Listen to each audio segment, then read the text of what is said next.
thank you for coming, for attending this. It is our first in a series. We hope to make it a series of discussions and workshops that address the agenda of DEI, diversity, equity, and inclusion. We had a marvelous little video to show you, which we will show you later. It was your fellow leaguers giving their opinion on DEI, why it was important for us. So I'm sure you all have your opinions because many of you did complete a pre-workshop survey, and it was very encouraging to see what you had to say. Let me just quickly go through a few little things before we get into the meat of the matter.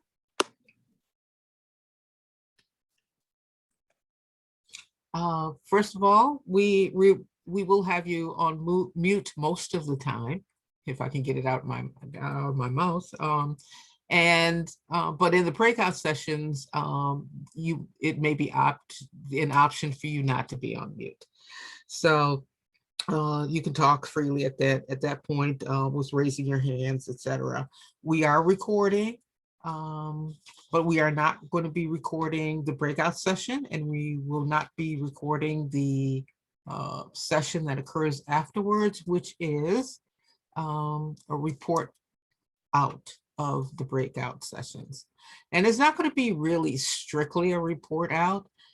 The breakout sessions are kind of the conversation starters, and we're going to continue those conversations then in the report out. We will take your recorder's information on ideas, suggestions, resources, anything that you all have that is pertinent to what the League of Women Voters of New York State Task Force for DEI would be looking to gain from, and then to distribute further amongst all the league members of New York State. So we do have other glitches that occurred today. So it's kind of one of those kind of days where you have to be flexible and adaptive. And I have no doubt that this is the group of people that can handle that. Our star person that we arranged to speak with you, to arrange to conduct the workshop, was unable to be here today. She got suddenly ill, has to do with heat and the hot weather the past weekend, and some straining she did relative to her campaigning in a local election. So it was her first campaign, and I think she went about it quite aggressively then, trying to knock on doors in 90-degree weather. So it took its toll, and but we are going to pursue our agenda anyway. We had it all set up. She provided us with excellent questions to talk about in the breakout session. So I'm sure that you will get something out of this as you had planned to.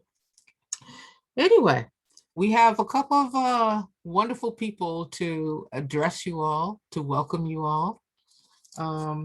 Let me first bring Suzanne Stasievich, I'm not sure if I did that right, to the forefront so that she can welcome you. She is our president, New York State League president.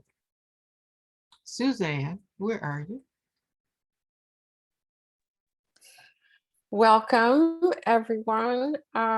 This is a great pleasure for me to be asked to welcome you, because the work you have done, the task force has done in the last 2 years, is really encouraging and an incredible feat, really, we started off pretty organized in a regional meeting, recruiting, but there were so many of you interested in committing yourself to this, and to my great delight and wonderment that you think it's important for the organization and that you value the organization enough to help the organization take a journey forward to be more diverse, look for equity in the policies that we pursue, and be much more inclusive of our communities that we live in.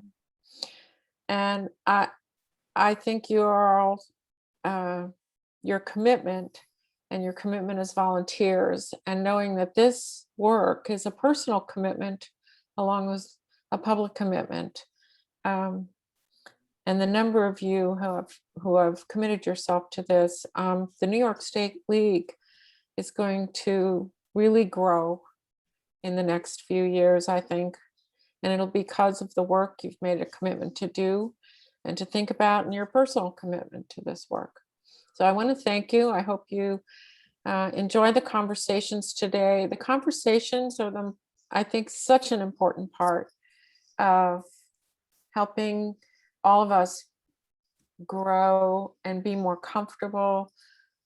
I know for me, not being silent, learning how to confront situations in a way that can be productive and allow for an expanded community.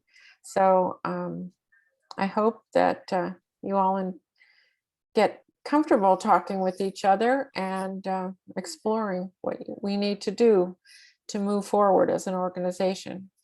So thank you. Thank you so much. And I'll have everybody know that we couldn't have done what we did without your support as president. It was phenomenal that you supported us the way you did. So thank you. And next we have Tony Zimmer, who is the National DEI Committee chairperson. Tony, where are you? Here I am. There you go. Hi. Hi, everyone.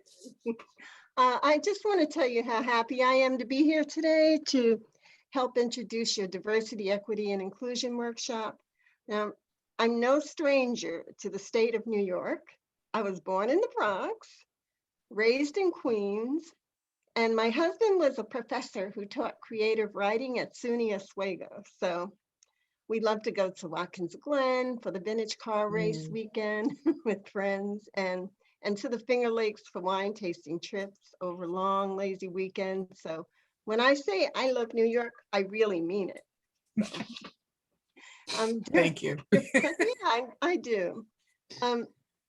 During the 2020 National Convention last June, we voted to frame our commitment to DEI as a cornerstone principle on the same level with our nonpartisan policy, and our dedication to creating a more perfect democracy that works for all people.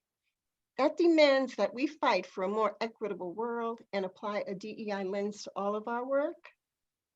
And it's inspiring to me to see how successful you've been in your voter turnout efforts, encouraging the local leagues to go into new underserved areas. And this is all possible because you made DEI a main focus of your work. It's that simple.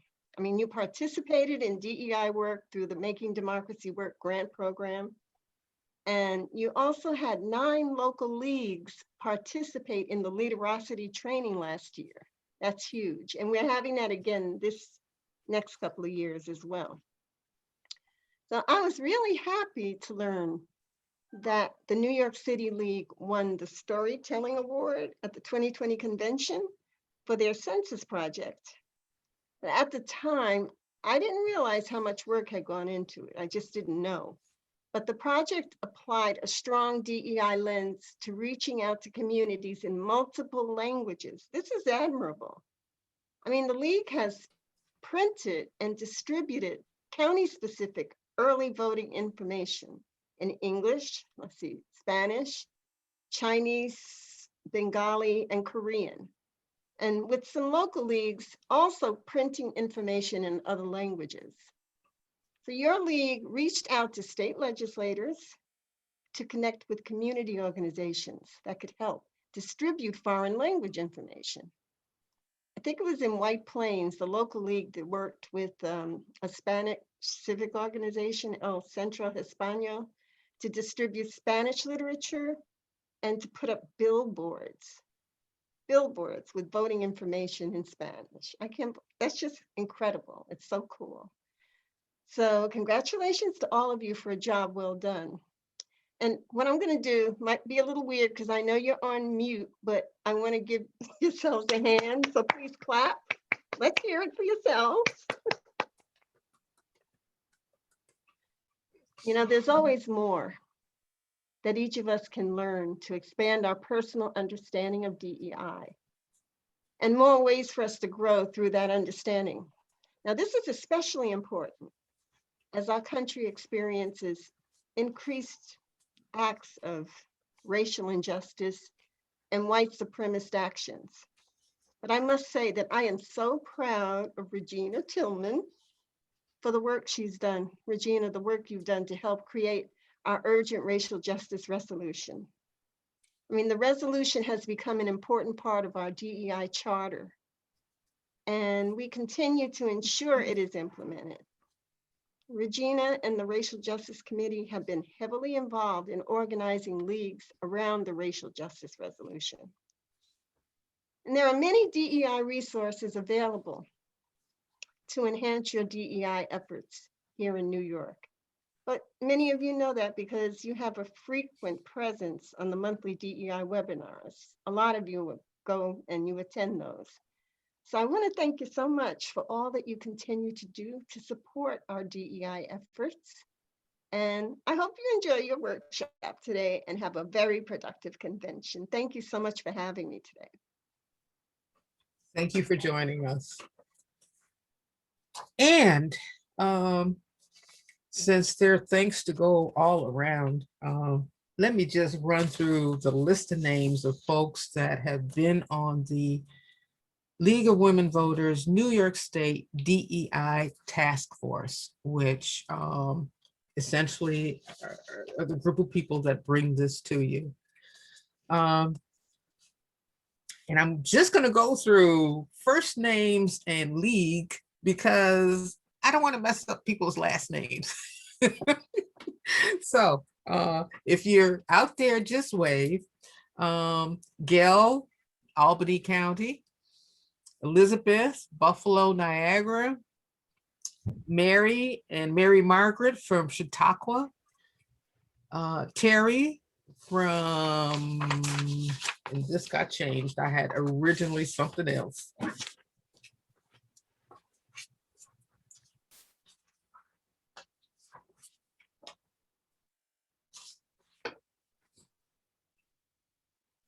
I don't have it here. Anyway, I'm sorry. It's Hamptons, Shelter Island, and North Fork. Thank you so much. That's such a mouthful. I haven't gotten used to saying that yet. Thank you. Diane from Huntington. Regina from Manhasset, Port Washington. Dare, Mid-Hudson region. Crystal, New York City. Cheryl, Rensselaer County. Susan, River Towns. Barbara, Rochester. Linda, Saratoga. Peggy, Smithtown. Sharon, Utica, Rome. And Kathy, Westchester, ILO. So as you see, we have pretty much the whole state covered, and that also brings a wealth of knowledge and perspective to what we're doing. Now I'd like to move to our next guest who joined us like only a couple hours ago. I got on the horn to her, and having met her at a previous workshop and loving what she did there, I went and talked with her and got her contact information. And I have been meaning to contact her before, but this pandemic kind of changed everything. So, but I'd like to introduce you to Krista Grant. She is the Assistant Dean for Intercultural Affairs and the Chief Diversity Officer for Student Affairs at Union College in upstate New York. One of the things I noticed here is that she is a recipient of a Mission Integration Award in Diversity and Inclusion from the Association of Student Affairs at Catholic Colleges and Universities. She's been recognized for implementation of peer-to-peer diversity training in the classroom. And she's presented her work at the National Conference on Race and Ethnicity in American Higher Education and the College Student Personnel Association of New York State. So basically, this is to say, this young lady knows of what she speaks. And I am so pleased that she is joining us to give her a few words from her perspective to help guide us and get us started on our journey. Krista, where are you? I'm right here. Right here. Thank you. Thank you. Thank you so much for having me. Like Virginia said, I got a call 2 hours ago to speak to all of you wonderful people. So I'm here and I recognize that the organization is focusing on women voters. And I just want to say, I became an American citizen in 2018. So this past November election was my first presidential election that I was able to vote. And I don't take that lightly. With that said, I'm very happy to be here with you all. I know that after my talk, you will be going into your breakout room and engage in conversation. With that said, I want to set up a brave space and talk about some ground rules beforehand. So you will be able to contribute into difficult conversation around DEI. Some of you might have heard of the term brave space. And this is what I want to do. I want to develop a brave space amongst 153 of us. We need to recognize that no space is truly safe.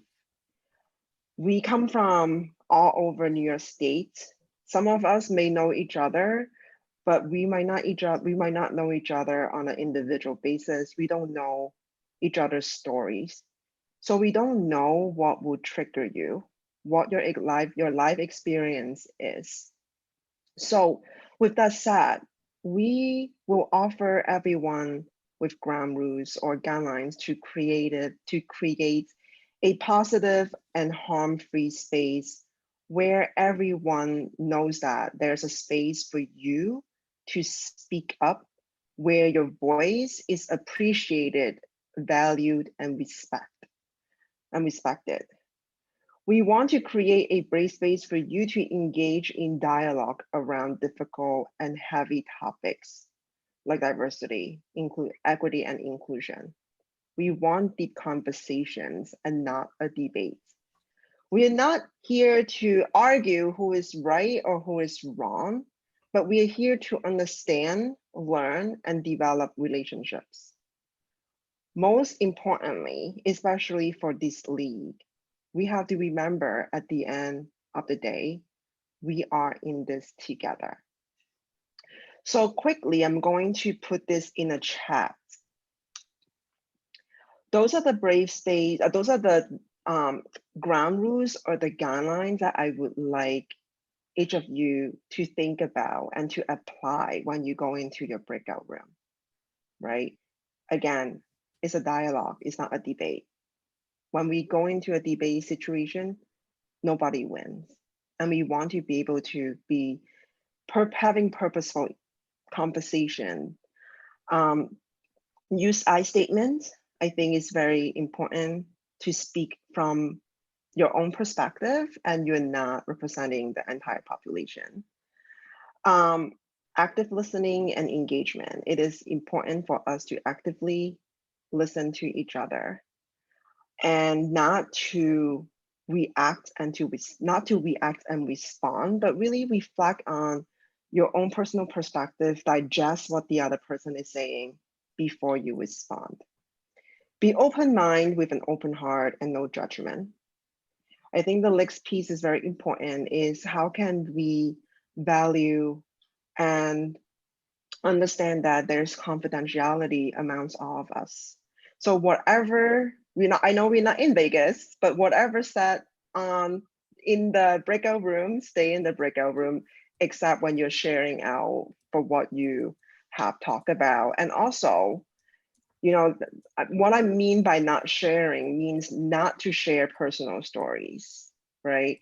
But do share what you have learned as important lessons and carry that with you moving forward.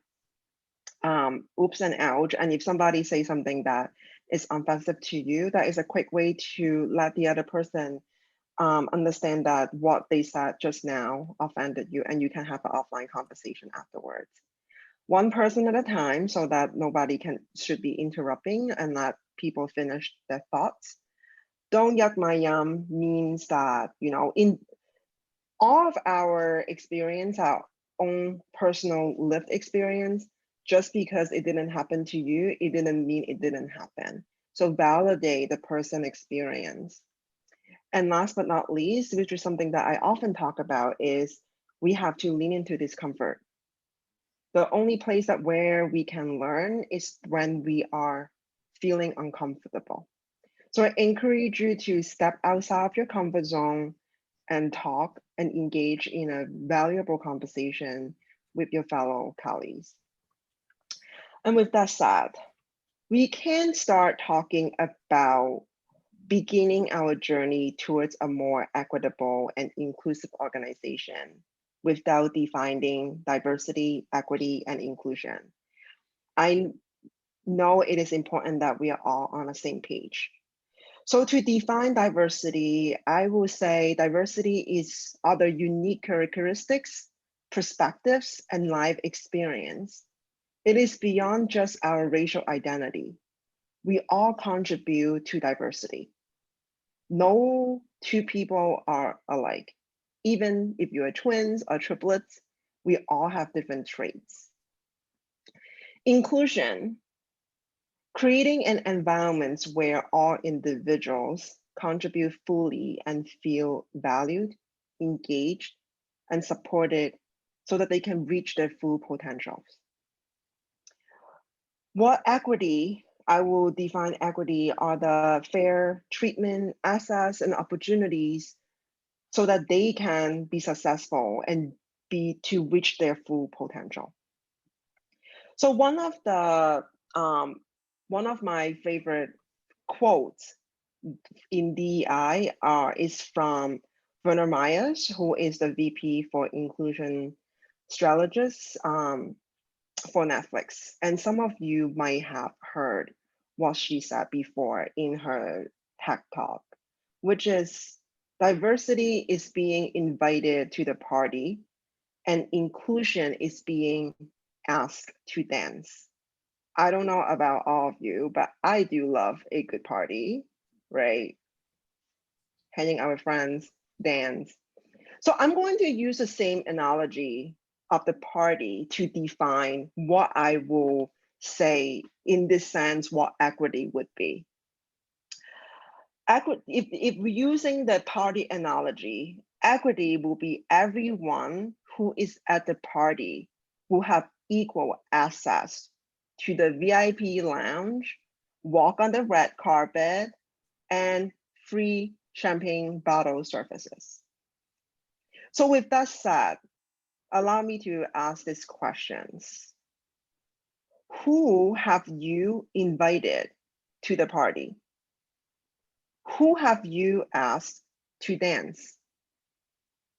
And did the people that you invite to the party have access to all the services your organization provide?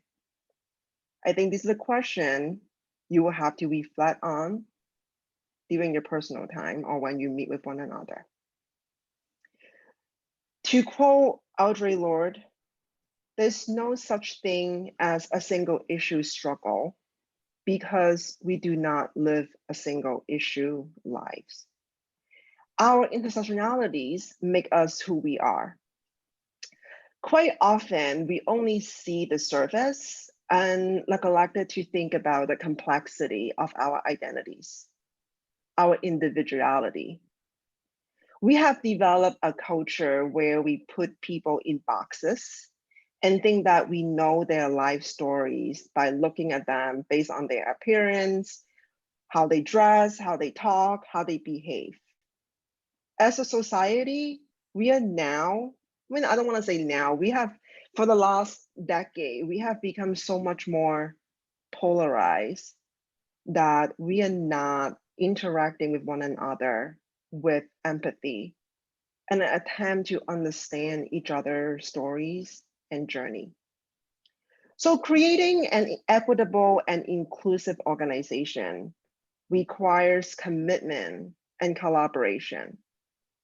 A commitment to personal growth, a commitment to learn, a commitment to challenge your own personal viewpoints or biases and other people's as well.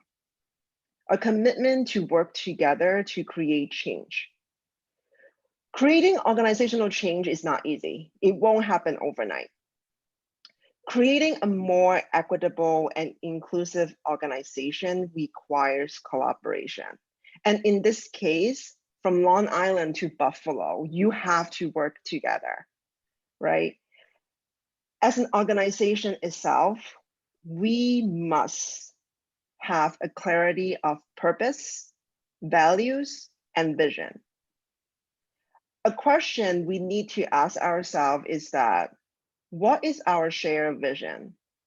Which direction would you like the organization to go in terms of DEI? And how are we going to get there? And that's where collaboration comes in. It's easy to say that we want to integrate DEI into everything we do, but let's have this common understanding. For some people, DEI work is a priority. And for some, it might not be at that level yet. They may not necessarily see the benefits of diversity, equity, and inclusion. And sometimes, and this is me speaking from personal experience, it takes a long time to get everyone on board. And with that, that's why it is so crucial for each of us to engage with one another, to listen to one another, to build mutual trust through community building. We need to create an environment or a platform where all of our voices can be heard through engaging in dialogue around difficult topics. Most importantly, change must be done through deep reflection, a reflection on your own personal journey and their organizational journey.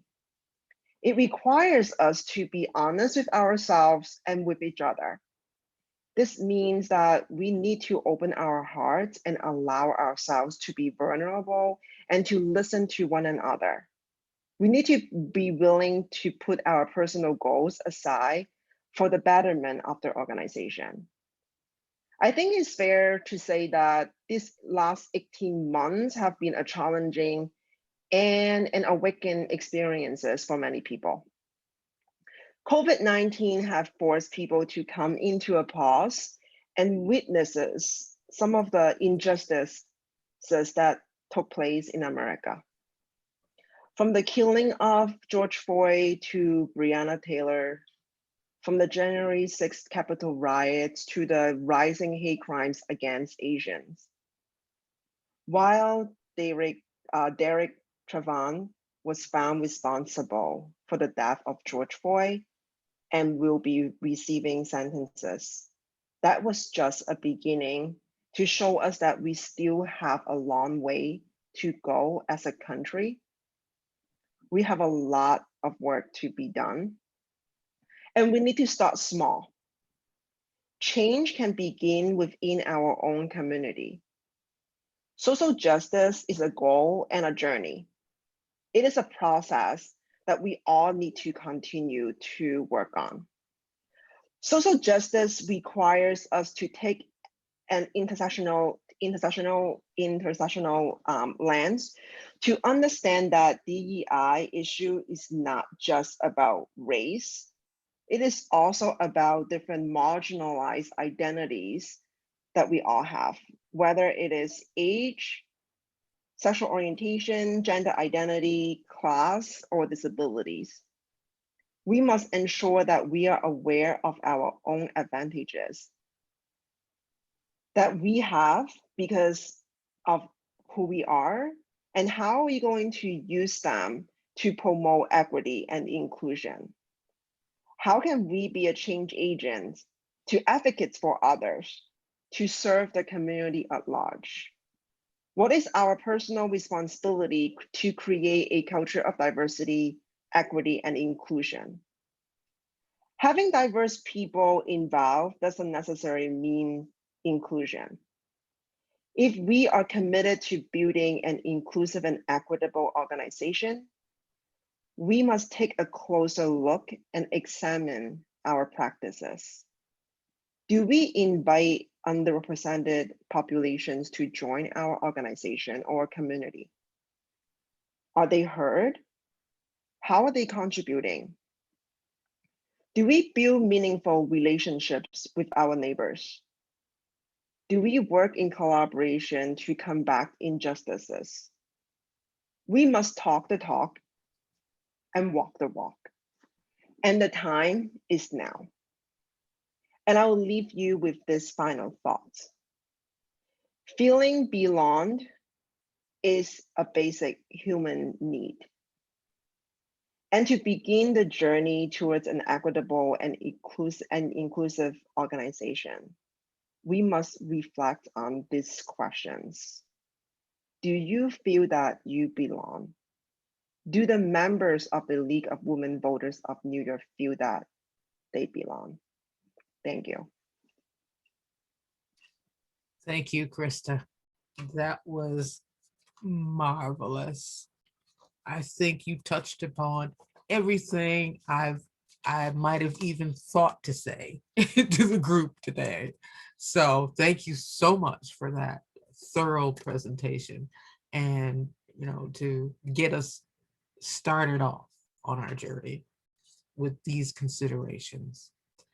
Now, people, we are going to go to our breakout rooms and begin discussing a few particular questions, or addressing a few particular questions to get the ball rolling, and get the consideration going for how we should best pursue this journey that we're starting.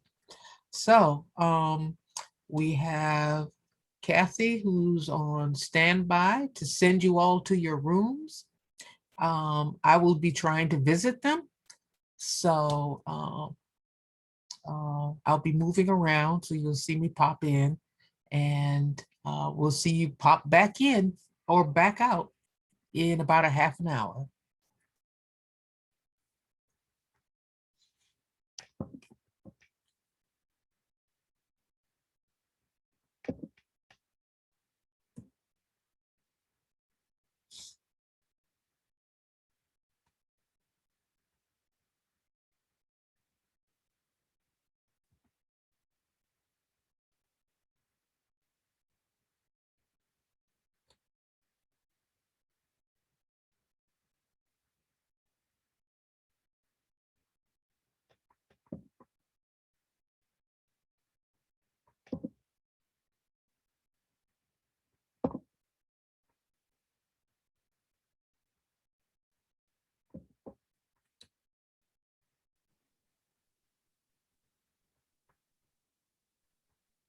Regina, in order to allow you to go in and out of the room, so let me pause the recording.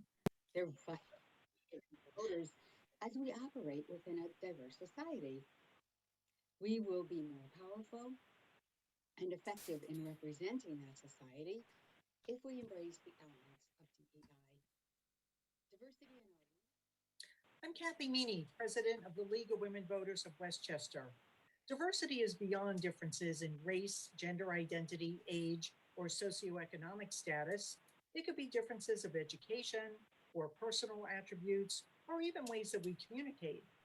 We believe diversity generates creative thinking and innovation and leads to growth. Our league strives to ensure that equity is evident in all that we do, because we want to ensure that everything we offer is impartial and fair and provides equal.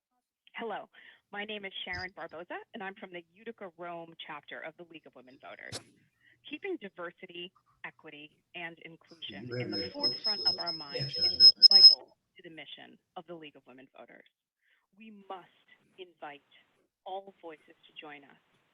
We must remain open to hearing every voice, and also to ensuring that everyone has the same opportunity to speak and to hear the voices of others.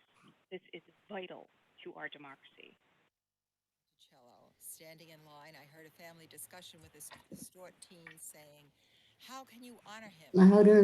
Declaration of Independence stating all men are created equal, but he owned slaves. That snippet has stayed with me. Jefferson's words don't meet his actions. Systemic racism blinds us all. We don't understand how current polarization impoverishes us by dividing us. Inclusion means one country, one people. Equity means eliminating the barriers to opportunity. Diversity can be our strength. It's pretty simple. We're all human beings. We're all equal. We all deserve the same opportunities and chances as anyone else. Inclusion, besides just including people, I think it means actively seeking people out to include them, going and finding people and asking them to be a part of your group. Hopefully somebody asking me to be a part of their group and learning about different things. So for me, that's kind of what it's all about. Thanks. We have always struggled with the matter of diversity in our organization. Our best way forward has been to reach out to other organizations to collaborate on issues that concern us and the community in keeping with our mission of the League of Women Voters. We have had presentations exploring areas of equity with a focus on past racism, white privilege, and the leaders who combated the many inequities suffered by minorities, women, and people with disabilities.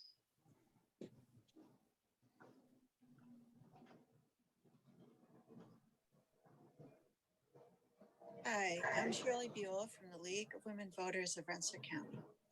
Finding equity in our diverse local community through inclusive actions is a forever journey. Listening to all of the voices happens when all people are fairly represented in our membership.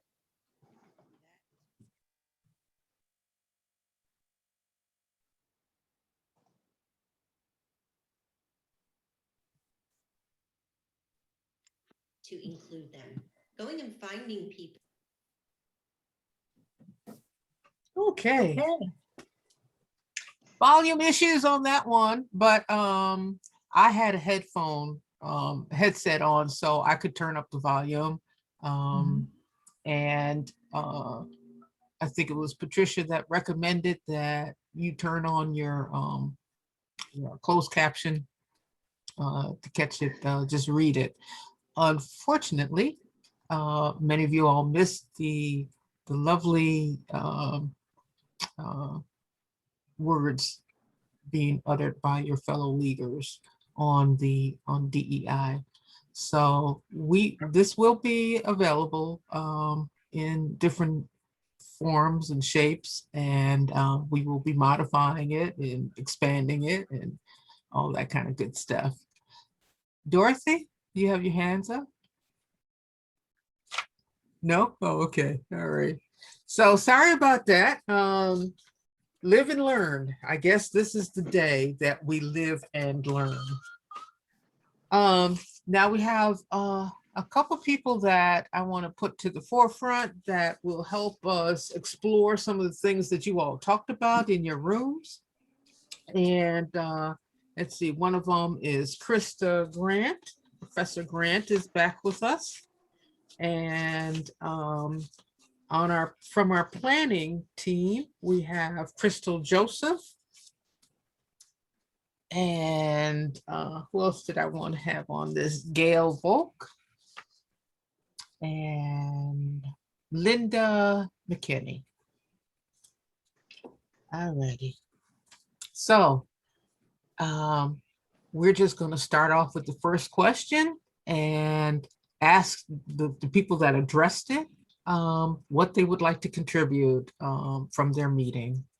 So just raise your hand or give us a holler in some form or fashion. And the first question is just to give a update to folks